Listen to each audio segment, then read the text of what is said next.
Crisis de la democracia. Continuación.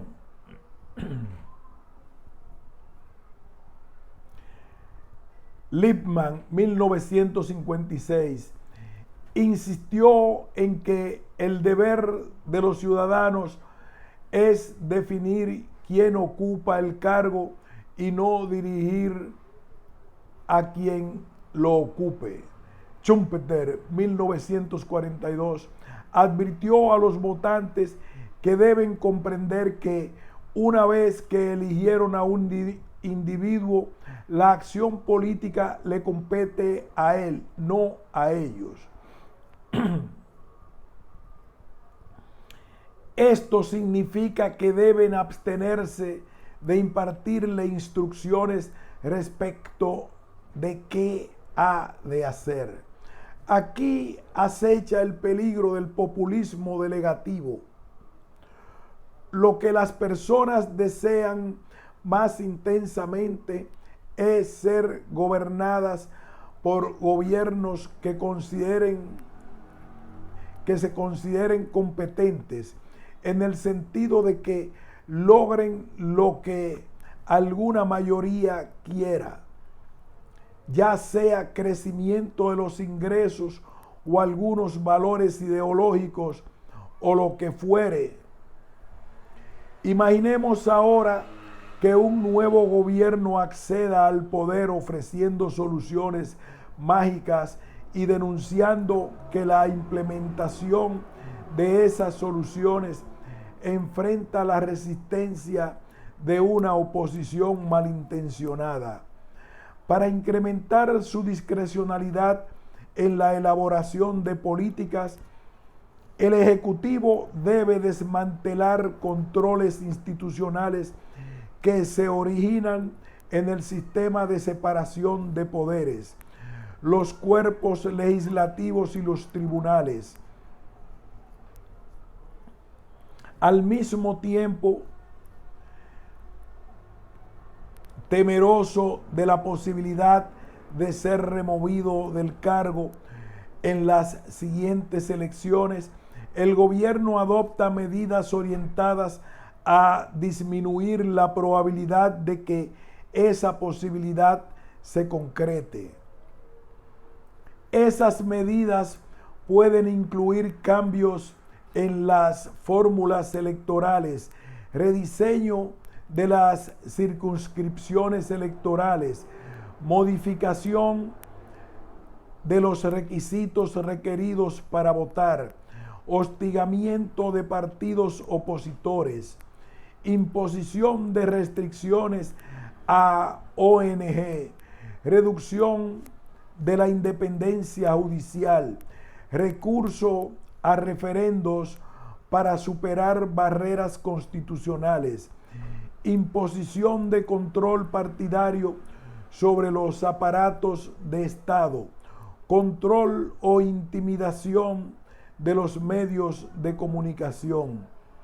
Ahora bien, si los ciudadanos quieren ser bien gobernados, les debe importar su capacidad futura para remover del cargo a quien lo esté ocupando cuando un contrincante superior aparezca en escena, Luo o Przeworski en prensa.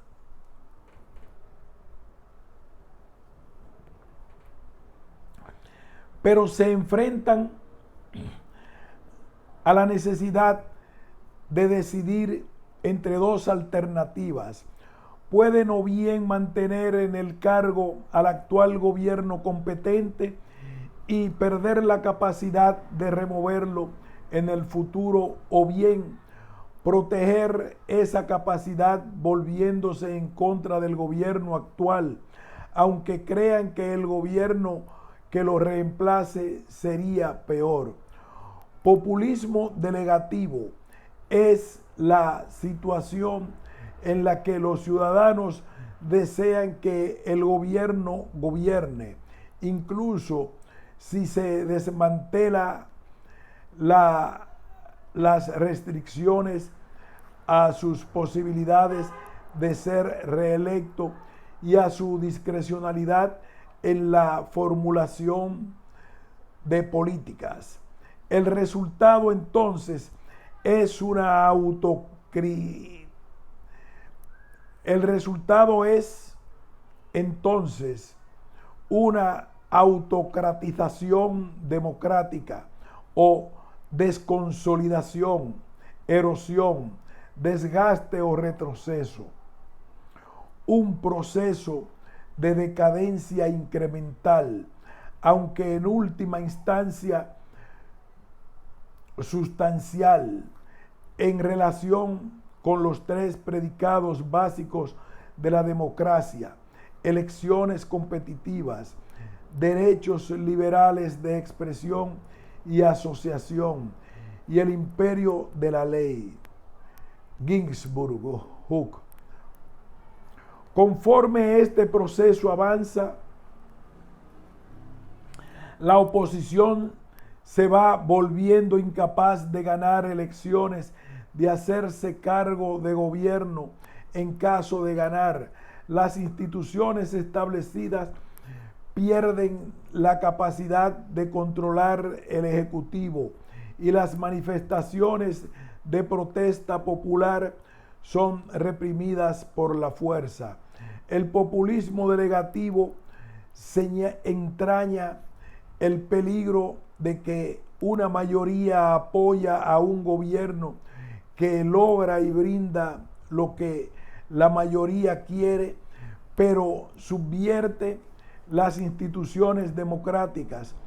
Para comprender la gravedad que reviste este peligro para la democracia, debemos poner las elecciones extraídas de las experiencias recientes de autocratización democrática en perspectiva histórica.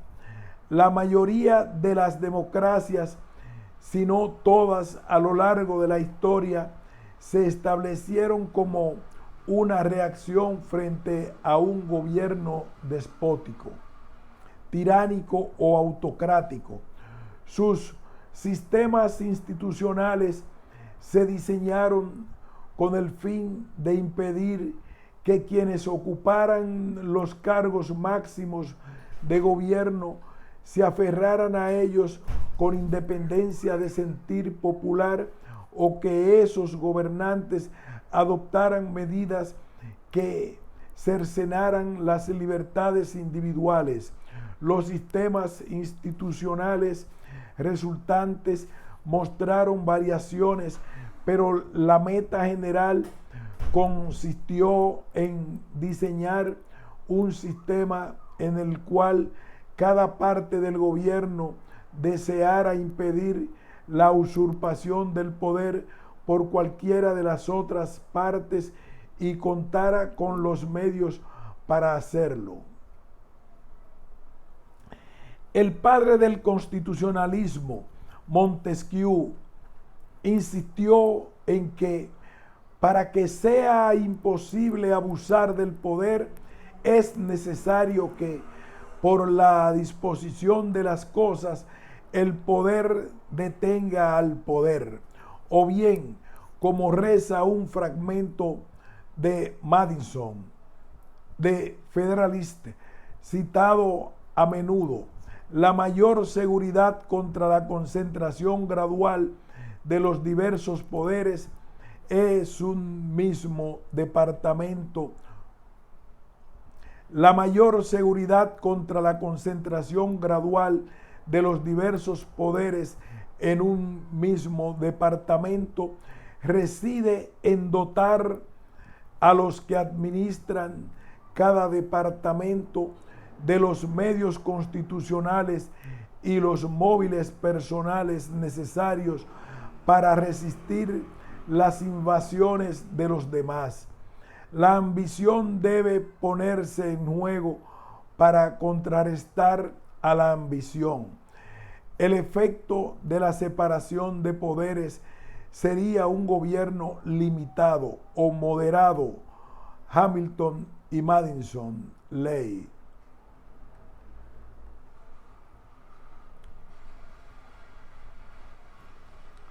no todos confiaban en que los controles institucionales bastarían para preservar el equilibrio de poder.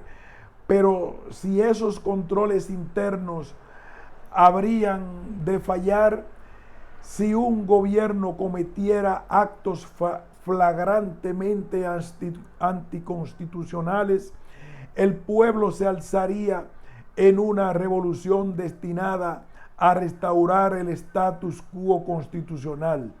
Montesquieu, 1995, creyó que si algún poder lograra violar las leyes fundamentales, todo se uniría en su contra.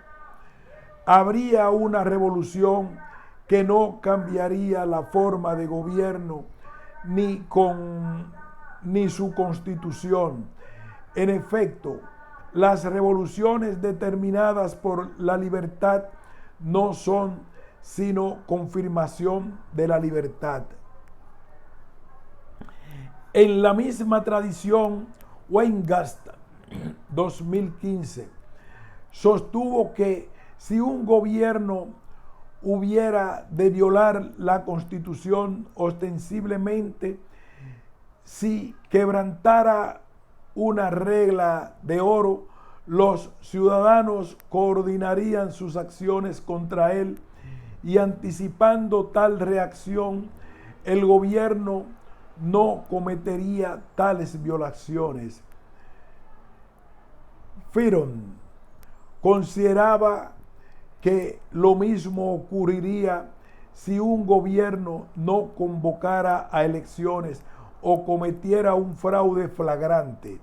Por lo tanto, la combinación de controles internos y externos volvería a las instituciones democráticas invulnerables frente al espíritu de poder invasor. Madison, de federalista.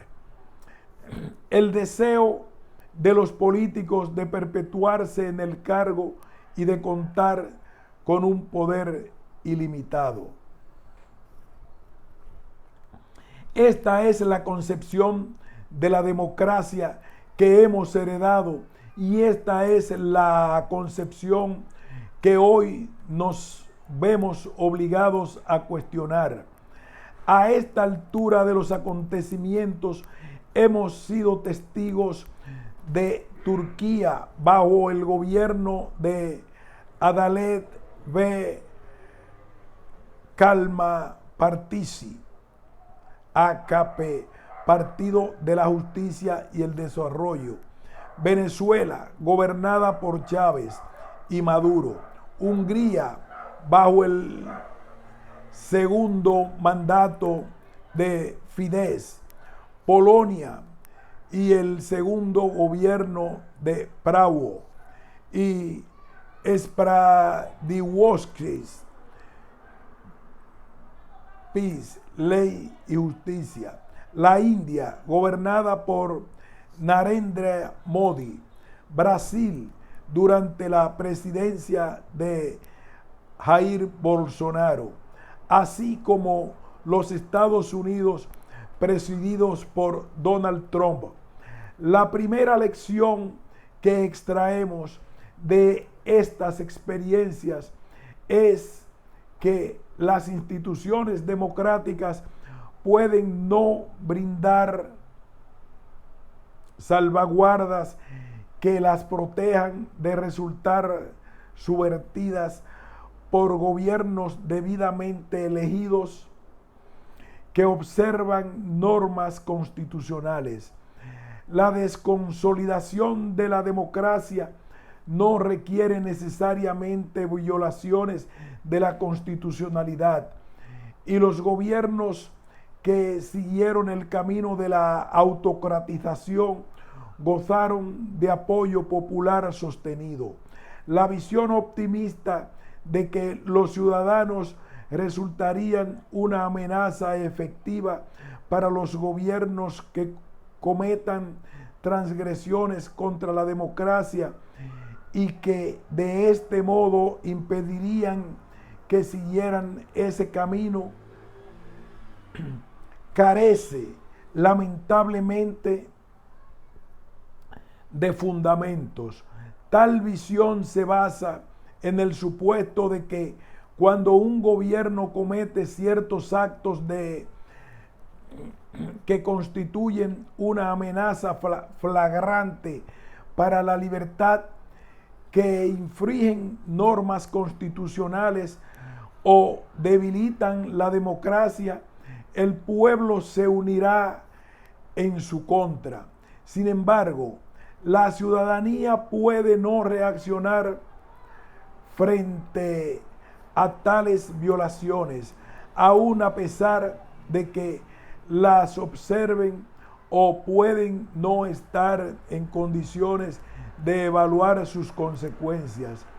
Y si los ciudadanos impiden que el gobierno adopte ciertas series de pasos legales, puede ser demasiado tarde para impedir que haga lo que desee.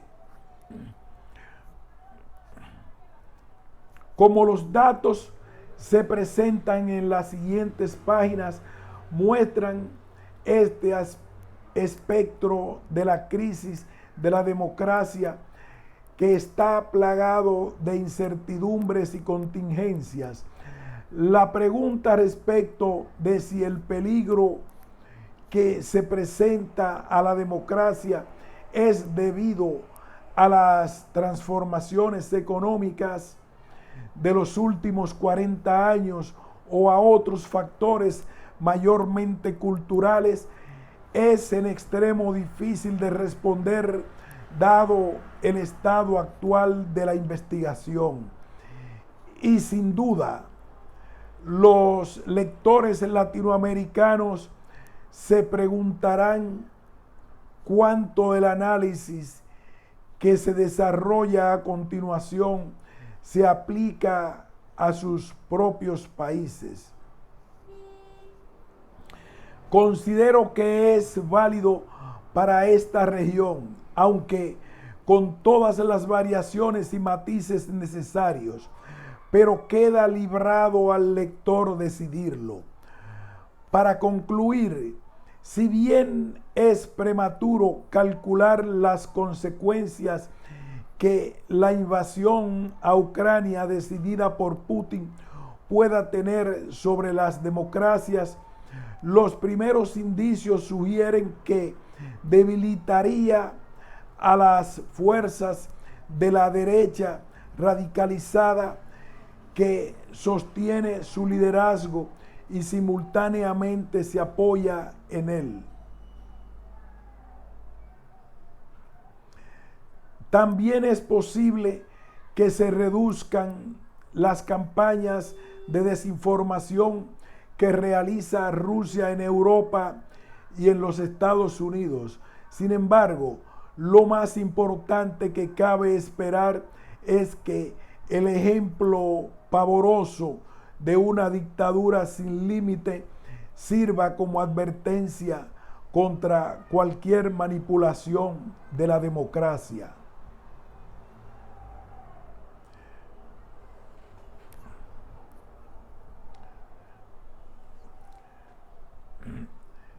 Prefacio a la primera edición.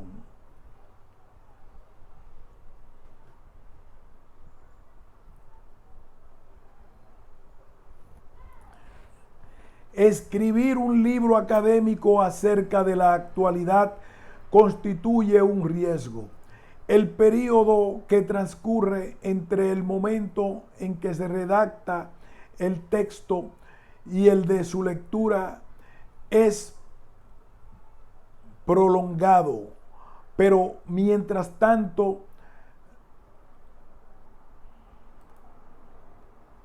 la vida política no se detiene. Por eso, buena parte de la información que se presentará a continuación debe leerse con la salvedad de que así sucedió en tal y tal fecha.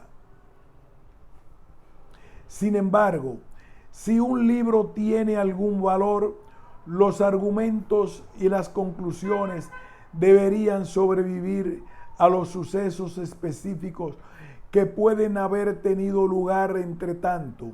Digo lo que digo sin gran convicción.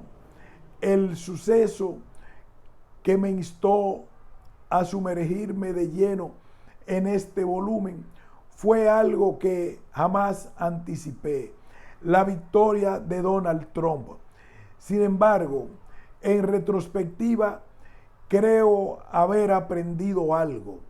Las causas de preocupación respecto del estado actual de la democracia en los Estados Unidos y en algunos países de Europa tienen una profundidad que supera en mucho los sucesos contingentes.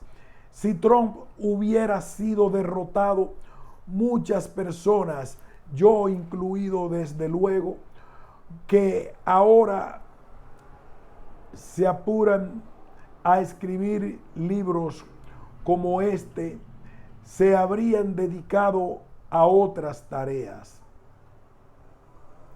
Sin embargo, las condiciones económicas, sociales y culturales que llevaron a Trump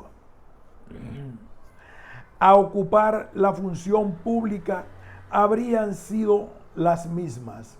Al escribir este texto aprendí precisamente eso, que las causas del descontento actual son profundas, que ningún suceso occidental podría haberlas aliviado y que debemos preguntarnos qué habría sucedido si Clinton hubiera triunfado, si el Brexit hubiera perdido y qué ocurrirá si cualquiera de los gobiernos que hoy en día conducen democracias desarrolladas no logran mejorar la vida de las personas que votaron por ellos. ¿Qué ocurrirá entonces? ¿Dónde deberemos buscar soluciones?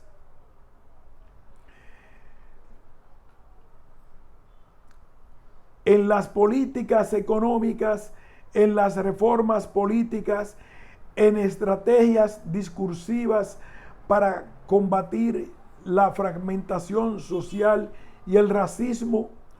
No hay respuestas a tales preguntas que se me presenten como obvias. Por ende, no hay mucho de lo cual pueda tratar de persuadir a los lectores. Todo lo que puedo hacer es formular preguntas, estudiar posibilidades e invitarlos a pensar juntos. Presento aquí un panorama de la situación política actual en el mundo de las democracias establecidas. Lo sitúo en el contexto de las desventuras pasadas de los regímenes democráticos y reflexiono acerca de sus perspectivas. Sé que algunos lectores se sentirán decepcionados por la cantidad de ocasiones en que no arribo a conclusiones firmes. Pero no debemos creer en la avalancha de escritos que aparecen tener todas las respuestas. Entiendo y comparto la búsqueda de sentido en medio de lo que ocurre a nuestro alrededor, así como la necesidad de pensar que seguramente las diversas coyunturas que nos sorprenden estarán relacionadas de alguna manera, que todo debe tener una causa.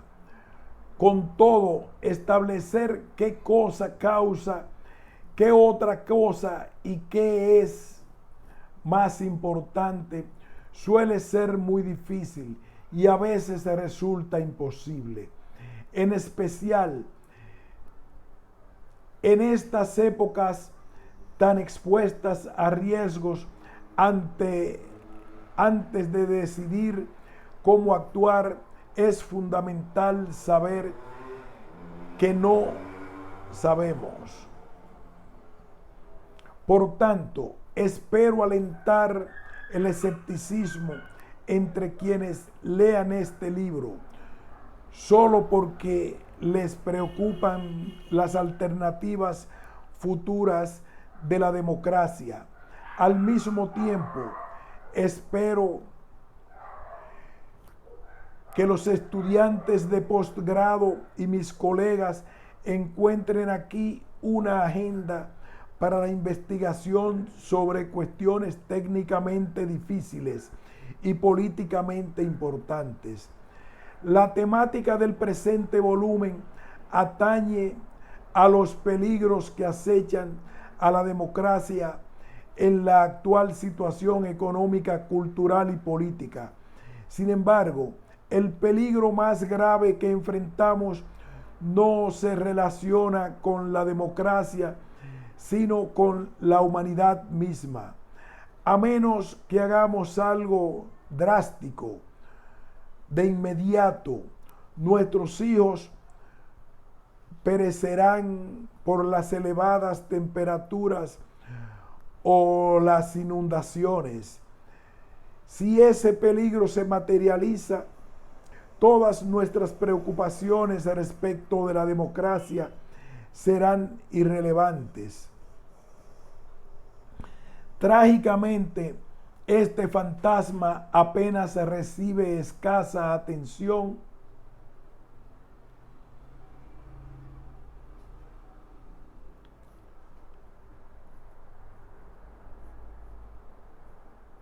Trágicamente, este fantasma apenas recibe escasa atención política,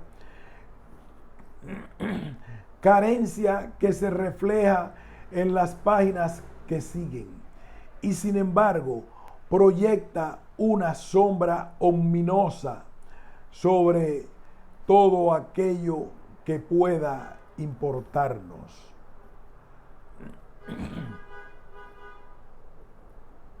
Algunas personas ya han expresado su visión sobre partes de este texto, de modo que la actual versión es el producto de comentarios de Carlos Acuña, José Antonio Aguilar Rivera, Yes Bejaviv, Pierre Bimbón, Bruce Bueno de Mezquita, Singuan Cui, Daniel Kuckerman, Larry Diamond, John Donne, Joan Esteban, Roberto Gargarela, etcétera, y muchos nombres más.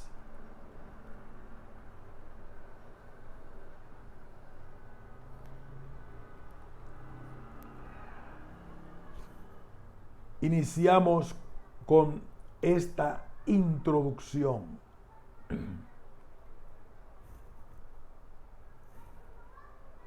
La crisis consiste precisamente en que lo viejo está muriendo y lo nuevo no puede nacer.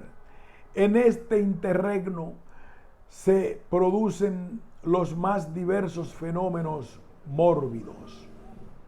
Antonio Gramsci, Cuadernos de la cárcel, 1930. Algo está ocurriendo en muchas democracias maduras.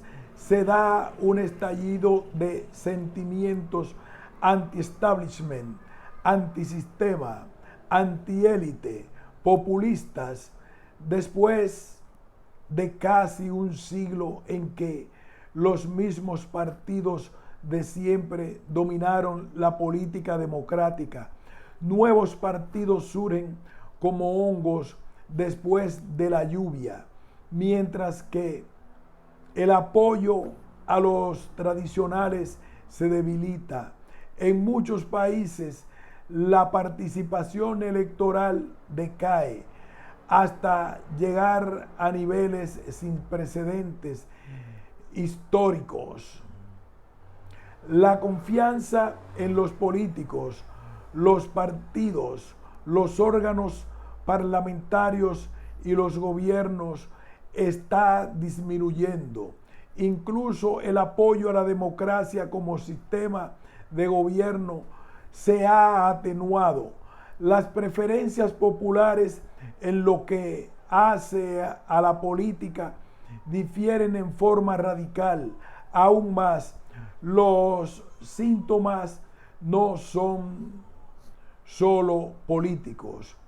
La pérdida de confianza en las instituciones se extiende a los medios, los bancos, las corporaciones privadas, incluso las iglesias, los individuos con diferentes enfoques políticos, valores y culturas se perciben cada día más como enemigos. Están dispuestos a cometer actos reprensibles contra el prójimo. Está en crisis la democracia, y si está una crisis que hará época, estamos viviendo el fin de una era, dado que es fácil caer en el alarmismo. Necesitamos no perder la perspectiva. Los anuncios apocalípticos del fin de la civilización occidental, la historia, la